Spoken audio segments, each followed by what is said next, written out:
Wellness around with Ramu channel వీక్షకులందరికీ నమస్కారం. సమాజోద్ధరణ కోసమై పాటుపడిన అనేక మంది ప్రముఖుల్లో డాక్టర్ జి సమరం గారు ఒకళ్ళు. వారి జీవితం మొత్తం పాటుపడిన అనేక మంది ప్రముఖుల్లో ప్రస్తుతం మన మధ్య జీవిస్తున్న వ్యక్తుల్లో డాక్టర్ జి సమరం గారు ఒకళ్ళు. అత్యంత ప్రభావశీలి అయిన వీరిని ఎలక్షన్ కమిషన్ ఆఫ్ ఇండియా ఈ దఫా ఎన్నికల్లో ఓటింగ్ నమోదు శాతం పెంచడం కోసం, ఓటర్లని మోటివేట్ చేయడం కోసం సీనియర్ సిటిజన్స్ ఐకాన్ అనే రోల్ని వారికి అప్పగించింది. దీనికోసమై వివరాలు తెలుసుకోవడం కోసం వారి హాస్పిటల్లో వారిని కలుద్దాం. బయలుదేరదామా?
నమస్కారం డాక్టర్ గారు. నమస్కారం అండి.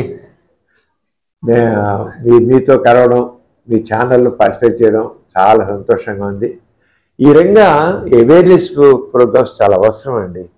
ఏదో ఖుషిగా సరదాగా ఇవి అనుకునే కాదు కానీ సొసైటీని అవేర్నెస్ చేసే ప్రోగ్రామ్స్ చాలా అవసరం. అది వెరీ వెరీ ఇంపార్టెంట్. మీరు ఆ రంగా హెల్త్ హాస్పిటల్లో కానివ్వండి, సోషల్ హాస్పిటల్ కానివ్వండి, మీరు చేసే ప్రోగ్రామ్స్ చాలా బాగున్నాయి. అభినందనలు. మరి మీ ప్రేక్షకులందరికీ నా తరఫున మీకు అభినందనలు తెలియజేస్తున్నాను. Thank you sir. డాక్టర్ గారు, ఎలక్షన్ కమిషన్ ఆఫ్ ఇండియా నుంచి మీకు కొత్తగా ఒక బాధ్యత ఇవ్వబడిందని తెలిసింది. అదేంటి సార్? ఇప్పుడు ముఖ్యంగా ఈరోజు మీకు ఒక విషయం ఏం చెప్పేస్తున్నా అంటే, ఎలక్షన్ కమిషన్ ఆఫ్ ఇండియా నన్ను సీనియర్ సిటిజన్స్ ఐకాన్గా డిజిగ్నేట్ చేసింది. చాలా సంతోషం డాక్టర్ గారు. ఈ రోల్ యొక్క ప్రధాన ఉద్దేశం ఏంటండి? ఈ ప్రధానంగా ఏంటంటే, ముఖ్యంగా అందరినీ ఓట్ చేసేట్టుగా మోటివేట్ చేయాలని. ఓకే. అలాగే చాలామంది ఓటర్స్ గారు ముఖ్యంగా 8 years దాటిన వాళ్ళందరూ కూడా ఓటు వేయడానికి అర్హత, 8 years నిండిపోయిన వాళ్ళందరూ కూడా ఓటు వేయడానికి అర్హత. కానీ చాలామంది ముఖ్యంగా 8 years అని వాళ్ళందరూ స్టూడెంట్స్ అయి ఉంటారు. స్టూడెంట్స్ ఏమో చాలామంది ఎన్రోల్ చేసుకోవట్లేదు. డాక్టర్ గారు, ఈ రోల్లో నియమించబడిన తర్వాత మీరు చేసిన మొట్టమొదటి చర్య ఏంటండి? నన్ను ఎప్పుడైతే మరి ఐకాన్గా డిక్లేర్ చేశారో, అందులో ఓటర్స్ ఎన్రోల్మెంట్గా తీసుకుని మొట్టమొదటి ఎన్కేపాడులో ఉన్నటువంటి విజయ ఇంటిగ్రేటెడ్ ఇంజనీరింగ్ కాలేజ్ దాంట్లో అక్కడ నేను వెళ్ళి మై గర్ల్స్ 600 స్టూడెంట్స్ని ఎట్ ఏ టైం అందరిగా చేసి ఒకేసారి వాళ్ళందరి చేత ఎన్రోల్ చేశాను ఓటర్స్ కింద. వండర్ఫుల్ డాక్టర్ గారు. దాన్ని 600 మందిని, అంతవరకు అక్కడ మంది కేవలం 37 మంది అయ్యి ఉన్నారు. ఎట్ ఏ టైం 600 స్టూడెంట్స్ని ఎన్రోల్ చేసాం. అది అలాగే సీనియర్ సిటిజన్స్తో మాట్లాడడం, ప్రతి వాళ్ళకి ఏంటంటే నేను గమనించానంటే, ప్రతి వాళ్ళకి నిర్లిప్తత. నేను ఓటు అయిపోతాను. స్టూడెంట్స్ చూసాం అవ్వాలే, వాళ్ళకి అవ్వాలి, ఎన్రోల్ చేసుకోలే లేదు కొద్ది మంది. అంతగా 18 years వాళ్ళకి పూర్వకాలం 21 ఏళ్ళు సెకండ్ ఓటు లేదు. అలాగే 18 years ఇచ్చినా సరే స్టూడెంట్స్లో కూడా ఏ రకమైన లేదు. అలాగే నేను ఆటోని వెళ్ళి అక్కడ ట్రైనింగ్ పొందుతున్న టెక్నీషియన్స్ వాళ్ళని మాట్లాడి ప్రతి ఒక్కరికి అంత పట్టట్లా. కానీ మీరు చూడండి, ఏమైనా కదిలిసి ఏం చెప్తారు, మాకు జాబ్స్లో అంటారు, లేదా ఇదేం ప్రభుత్వం మాకు ఏ రకమైన అవకాశాలు కలిగించట్లేదు, ఏం లేదు ఇది లేదని మాట్లాడతారు. కానీ అసలు ఈ ప్రజాస్వామ్యాన్ని పటిష్టం చేసుకునేట్లుగా ఇది ప్రజాస్వామ్యం అంటే ప్రజల చేత, ప్రజల కొరకు, ప్రజల పాలన. కానీ నాకు పట్టనట్లు ఉండడం అనేది నిజంగా వెరీ ప్యాథరిక్ సిచ్యుయేషన్ అది. డాక్టర్, ఈ విషయంలో తల్లిదండ్రుల బాధ్యత ఎంతవరకు ఉంటుందండి పిల్లల్ని ఎన్రోల్ చేయించుకునే విషయంలో? తల్లిదండ్రులు కూడా నిర్లిప్తంగా ఉంటున్నారు, అది పెద్ద. అందుకే తల్లిదండ్రులు కూడా మనం చేయాలి. తల్లిదండ్రులు చూస్తున్నాను, తల్లిదండ్రులు ఇప్పుడు ఓట్లు వరిస్తున్నాడు. విజయపట్నం ఉందండి, ఇక మీరు అలా రూరల్ ఏరియాస్ ఉన్నాయండి. ఎలక్షన్ చూసుకున్నట్లయితే మన ఒక లాస్ట్ ఇయర్ చూసినట్లయితే మోర్ దాన్ 85% అంతా రూరల్ ఏరియాలో అందరూ ఓట్లు వేశారండి. 85% ఇస్తారు. విజయపట్నంలో 55-60% చేశారు. 50 మన ఇటీవల హైదరాబాద్ జరిగిన ఎలక్షన్ తీసుకుంటే, తెలంగాణలో జరిగిన మన 3 నెలల క్రితం జరిగిన ఎలక్షన్ తీసుకుంటే 45% ఓట్ చేశారండి హైదరాబాద్ సిటీలో. మనం ఏం చెప్పాలి దాన్ని? అందరు చదువుకున్నాడే, అందరు ఉద్యోగస్తులే. అంటే ఏంటి, నువ్వు ఓటు అయిపోతే నాకేంటి అని ఒక ఇదనమాట. అంతేకాదు, ఓటింగ్ వేయాలంటే వెళ్ళి మరి బూత్ దగ్గర నిల్చోవాలి. రిక్షావాడు, ఒక ఆటోవాడు, లేకపోతే వాళ్ళ ఇంట్లో పనిచేసే నుంచి అది నిల్చోవాలా? నా స్టేటస్ ఏంటి అనుకుంటారు. కానీ వీళ్ళ పాలన బాగుండలేదు, అది బాగుండలా, మాట్లాడతారు. వాళ్ళు ఓటేసి సరైన పాలన ఎందుకు నిలుచుకోకూడదు, సరైన ఎమ్మెల్యే ఎందుకు ఎంచుకోకూడదు, సరైన ఎంపీని ఎందుకు చేసుకోకూడదు? కబుర్లు ఎప్పుడు చెబుతారు ఊరికే. యాక్చువల్గా ఆ అవకాశం వినియోగించరా? 5 సంవత్సరాలు ఒకసారి ఎలక్షన్స్ వస్తాయండి. 5 సంవత్సరాలకు ఎలక్షన్ వస్తాయి. 5 నిమిషాలు వాళ్ళు దానికోసం కేటాయించలేరా? 5 సంవత్సరాలకి 5 నిమిషాలు వాళ్ళు ఓట్లు వేయడం కోసం వాళ్ళ యొక్క బాధ్యత వాళ్ళు చేయలేరా? వాళ్ళు ఏదంతా బాధ్యత గల పౌరులు. ఏదో చూస్తున్నాను నేను ట్రైబల్ ఏరియాకి వెళ్ళాను.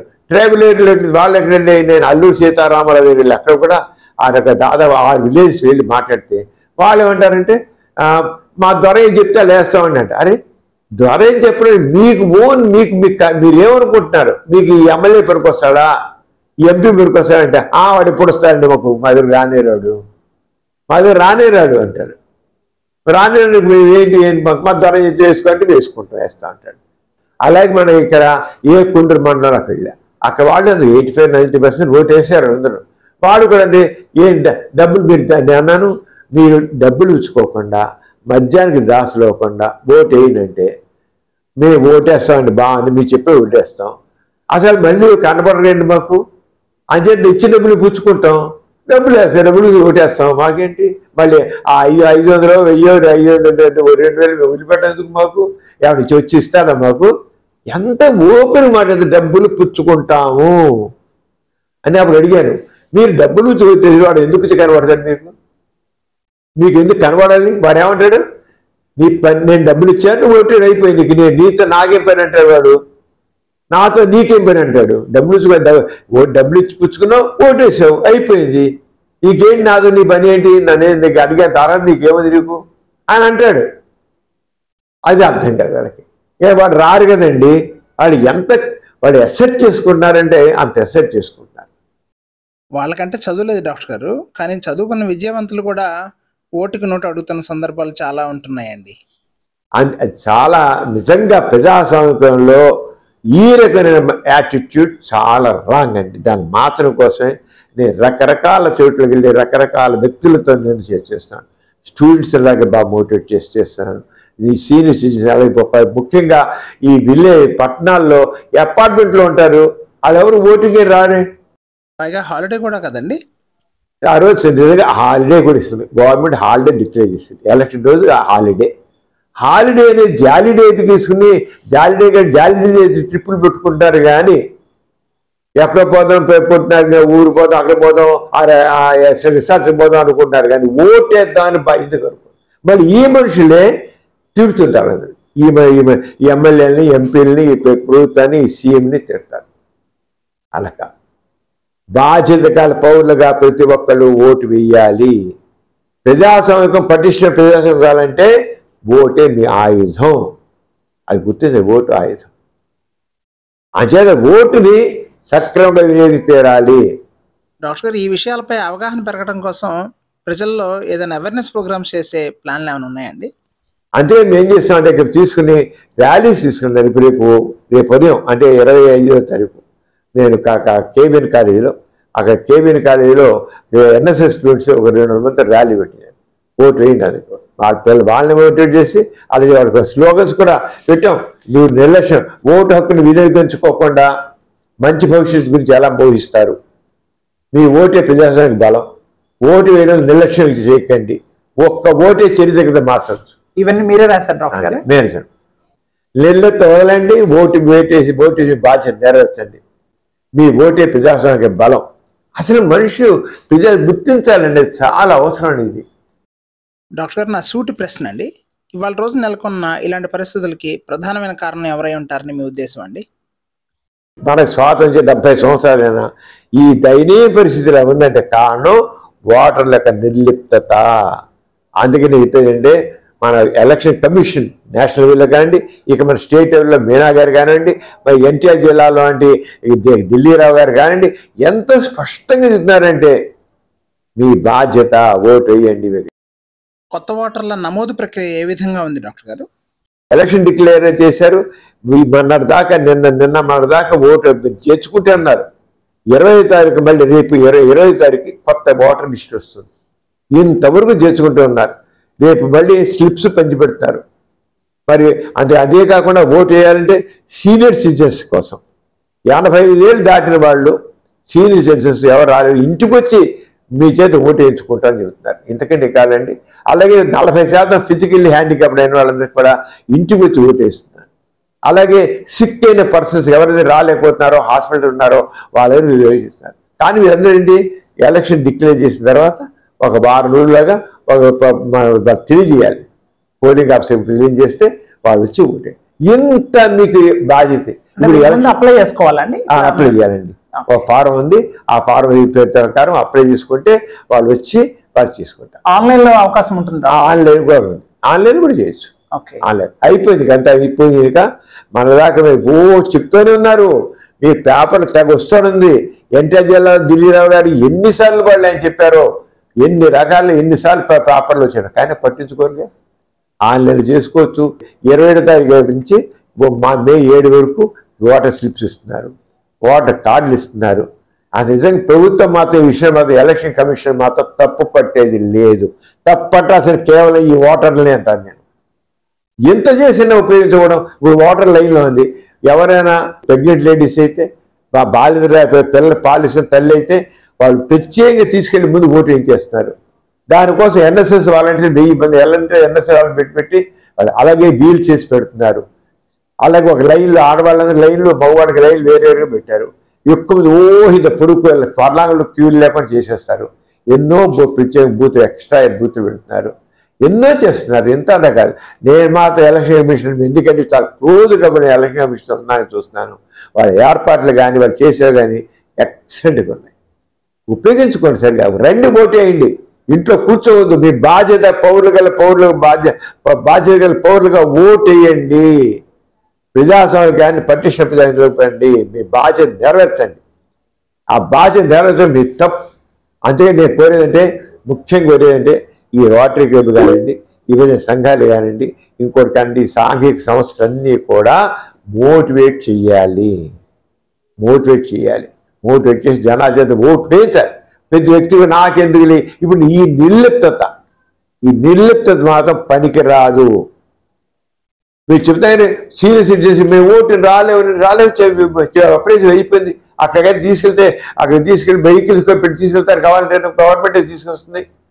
కావాలంటే అందుకని ఇంటికి వచ్చి ఓటేస్తాను. ఇంకెందుకంటే నేను ఇంటికి వచ్చి ఓటు వేస్తా అని చెప్తే అప్లై చేసుకుంటారు. చేయరా ఎప్పటి నుంచో చెబుతున్నారు ఇంటికి వస్తే మేము ఓటు వేసుకుంటామని. దానికి అంత బాధ్యత పెట్టారు. ఏం చెప్పండి. పోలింగ్ అలాగే ఎలక్ట్రిసిటీ డిపార్ట్మెంట్ వాళ్ళు, వాటర్ సప్లై వాళ్ళు, పోస్టల్ డిపార్ట్మెంట్, రైల్లో పనిచేసేవాళ్ళు, ఇలా చేసే వీళ్ళందరికీ ఎమర్జెన్సీ సర్వీసెస్ ఉన్నవాళ్ళు వాళ్ళందరూ కూడా పోస్టల్ బ్యాలెట్ ఇస్తున్నారు. మీ ఓటు ఉపయోగించుకోండి. ప్రతి వాడు ఎంత ఎలక్షన్ కమిషన్ చేస్తారంటే ప్రతి ఒక్కరిని ఓటు వేసే విధంగా వాళ్ళందరినీ ప్రోత్సహిస్తారు. ప్రతి ఒక్కరు ఓటు వేసి తేరాల్సిందే. ప్రతి ఒక్కరు. మన ఎన్టీఆర్ జిల్లాలో ఎంత శాతం ఓట్లు పోలవ్వాలని మీరు లక్ష్యంగా పెట్టుకున్నారండి? ఇప్పుడు ఎన్టీఆర్ జిల్లాలో 85% ఓటింగ్ అవ్వాలని. మన దాకా 50%, 60% అంటే లేదు. 50%, 60% కూడా లేదు. ఇప్పుడు దాన్ని 80% చేయాలి. కనీసం 80% అయినా సంతోషం.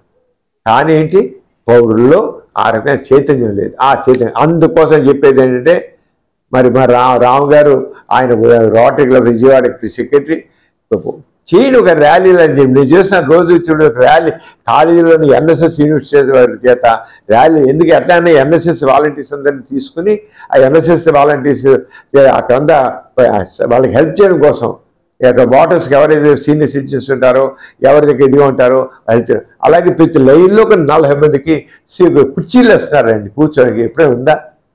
వాటర్ లైన్లో వాటర్స్ అందరికి కుర్చీలు వేస్తున్నారు. ఇది కొత్త ఫెసిలిటీ అండి. అందరికి ఒక లైన్లో 45 కుర్చీలు వేస్తున్నారు. ఒక లైన్కి 40 కుర్చీలు. వాళ్ళ టెండర్స్కి లేచి నడిచి వెళ్తారు. అంత కుర్చీలో కూర్చుంటారు. నీళ్ళ కూర్చోబెట్టి కుర్చీలు వేస్తున్నారు. మీకు స్లిప్స్ ఇస్తారు కదా, మీరు ఫలానా ఏంటి ముందే ఇస్తారు. మీరు ఫలానా బోర్డింగ్ బూత్, ఫలానా వరుస, ఫలానా నంబర్ ఇది మీకేం ఇస్తారు. ఆ స్లిప్స్ ఏదో ఒక ఐడి కార్డు, మీకు ఆధార్ కార్డు కావచ్చు, మీ రేషన్ కార్డు కావచ్చు, మీరు ఏదో 20 రకాల ఐడి కార్డు అని అది ఏదైనా ఏదో ఒక ఐడి కార్డు మీ ఫోటోతో ఉన్న కాదు. మీ ఫోటోతో ఐడి కార్డు పెట్టుకుని వెళ్తే చాలు. ఓటర్ కార్డే కావసంలా, ఓటర్ కార్డులో కూడా ఫోటో ఉంటుంది. ఓటర్ కార్డు ఇప్పుడు పాదని చాలు. మీకు కాసిన మీకు స్లిప్పు ఏది, మీ పోలింగ్ బూత్ ఏది, మీ వరుస నెంబర్ ఏంటి, అది కూడా మీరు తెలియదు అనుకోండి. అక్కడ పెట్టారు పోలింగ్ బూత్ దగ్గర, మీరు వెళ్ళి నా నెంబర్ ఏంటో తెలియదు, నేను ఈ ప్రాంతం వాడిని అంటే నా బోట్ ఇక్కడే ఉంటుంది. అసలు ఎందుకంటే ఇంటింటికి వచ్చి సర్వే చేస్తున్నారు కదండి. ఇంటింటికి వచ్చి మీ వాటర్ చెప్పి వాళ్ళు చూసి అంతా రాసుకుని పెడుతున్నారు. ఇంటింటికి వచ్చి గవర్నమెంట్ వాళ్ళ తరఫున వచ్చి ఎలక్షన్ కమిషన్ వచ్చి చేస్తున్నారు, ఇంటింటికి వచ్చి చేస్తున్నారు కదా. ఇప్పుడు ఏం చేశారు వాళ్ళు? పైగా ఎంత చేసినంటే ఒక గవర్నమెంట్ ఎంప్లాయీస్ అయితే కాకుండా సెపరేట్గా ప్రత్యేకంగా అపాయింట్ చేసి ఎంప్లాయీస్ దీనికోసం సెపరేట్గా స్టూడెంట్స్ని వాళ్ళని అపాయింట్ చేసి వాళ్ళ ఇంటింటికి వెళ్ళి చూసి వాళ్ళు ఎవరు ఓటరు ఎవరు నా ఇంటి అని చెప్పి వాళ్ళకైతే స్లిప్లు ఇప్పించి వాళ్ళకైతే ఓటర్ ఐడి కొత్తగా అయిన వాళ్ళకి ఓటర్ కార్డు ఇప్పించి ఇన్ని చేస్తున్నారండి. అయినా మనం చేయమా? ఇప్పుడే చివరికి వచ్చేది ఎక్కడ చెప్తున్నా మనం నిర్లిప్తత పనికి రాదు. ఇప్పుడు ఇన్నిసార్లు నేను నిర్లక్ష్యం ఏం చెప్తున్నా అంటే ఎంత చేసినా సరే మనలో ఆ చైతన్యం లేకపోతే ప్రజాస్వామ్యాన్ని రక్షించాలి, పరిరక్షించాలి, గట్టి పటిష్టం చేయాలి. రక్షించడం పాడవట్ల, పటిష్టం చేయాలి. బాధ్యత గల పౌరులుగా ఓటు వేయాలి, బాధ్యత గల పౌరులు వేసుకోవాలి. ఆ బాధ్యత అందుకే చెప్తాను చూడండి, బాధ్యత గల ఓటు వేయండి, పటిష్ట ప్రజాస్వామ్యాన్ని నిర్మిద్దాం. డబ్బుకి మధ్యాహ్నం ఓటు అమ్ముకోవద్దు. ఓటర్కి ఓటే ఆయుధం. ప్రతి ఒక్కరు తప్పక ఓటేయండి. ఓటు ఎంతో పవిత్రమైంది. మీ ఓటు వృధా కానివ్వకండి. ఎన్నికల రోజు పౌరుల బాధ్యత పెంచే రోజు, మన బాధ్యత పెంచే రోజు ఎన్నికల రోజు అనేది. అలాగే నా ఒక్క ఓటుతో ఏమవుతుంది అని నిర్లక్ష్యం వద్దు. అంటే మీ ఓటే ప్రజాస్వామ్యానికి బలం గుర్తించండి. ఓటు హక్కుని వినియోగించుకోకుండా మంచి భవిష్యత్తు గురించి ఎలా ఊహిస్తారండి? ఇవన్నీ చెప్తాను. ఇలాగే ఓటు వేయడంలో నిర్లక్ష్యం చేయకండి. ఒక్క ఓటే చరిత్ర మార్చవచ్చు. ఓటు వేయడంలో నిర్లక్ష్యం చేయకండి. ఒక్క ఓటే మన భవితను మార్చవచ్చు. నిర్లిప్త దోయలండి, ఓటు వేసి మీ బాధ్యతను నెరవేర్చండి. ఇది నేను గట్టిగా చెప్తున్నాను. ఇలాగే ఇవన్నీ స్లోగన్స్ పెట్టి చేస్తున్నాం. ఈ రంగా మీరు కూడా చేయండి. ప్రతి ఒక్కళ్ళు బాధ్యత పౌరులు చేసి ప్రతి ఒక్కరి చేత ఓటు వేయించండి. ఓటే మన ఆయుధం. చాలా సంతోషం డాక్టర్ గారు. ఎన్నో విషయాలు మీరు చెప్పారు. ఇంత విన్నా కూడా వేయకపోతే మాత్రం అది నిర్లక్ష్యం కాదండి, బాధ్యత రాహిత్యమే అవుతుందండి. చాలా సంతోషం డాక్టర్ గారు. నమస్తే అండి, చాలా సంతోషం. మీరు నాకు ఈ అవకాశం ఇచ్చినట్టు ఇంకా ధన్యవాదాలు. ఇలా చేద్దాం, మనందరం చేద్దాం. ఒకటి ఉన్న వాళ్ళు ప్రతి ఒక్కళ్ళు కూడా చైతన్యతలయ్యి తక్కువ ఓటు వేయించండి. నమస్కారం డాక్టర్ గారు. నమస్తే. Thank you sir. Thank you. Thank you sir.